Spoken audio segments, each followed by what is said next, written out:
এখন কিন্তু অনেক বেশি রোদ উঠে, আর রোদের দুপুরবেলা কিন্তু এরকম টক টক একটু টক টমেটো দিয়ে দেশি পুঁটি মাছ হালকা হালকা ঝোল করে নিলাম।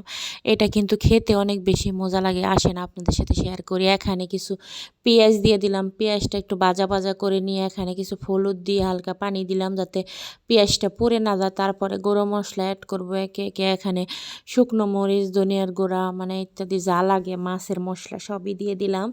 দিয়ে মশলাটা ভালোভাবে এখানে কষিয়ে নিব। মশলা কিন্তু যত বেশি কষানো হয় তরকারি কিন্তু খেতে ততই বেশি মজা। তারপরে এখানে দিয়ে দিলাম টমেটো আর কাঁচামরিচ দিয়ে ভালোভাবে কষিয়ে তারপরে দিয়ে দিলাম বেশ কিছু দেশি পুঁটি মাছ আর মলা মাছ, বিভিন্ন ধরনের মাছ ছিল। এই মাছটা দিয়ে এভাবে একটু টক রান্না করলে খেতে কিন্তু অনেক বেশি ভালো লাগে। তারপরে এখানে দিয়ে দিলাম জুলের পানি দিয়ে দিলাম ধনে পাতা, কারণ এই সব তরকারিতে কিন্তু ধনে পাতা ছাড়া একদমই চলে না। তারপরে এখানে দিয়ে দিব আর একটা স্পেশাল মশলা, সেটা হচ্ছে রাঁধুনি। এই তরকারির জন্য রাঁধুনিটা খুব বেস্ট, এটা না দিলে মনে হয় অসম্পূর্ণ থাকে। তারপরে এটা একদম আমার গুঁড়া করার সময়ও পাচ্ছি না, ওটা হাত দিয়ে ডলে ডলে এখানে দিয়ে দিলাম। এটা দেওয়ার পরে যে একটা গ্রান বের হয়ে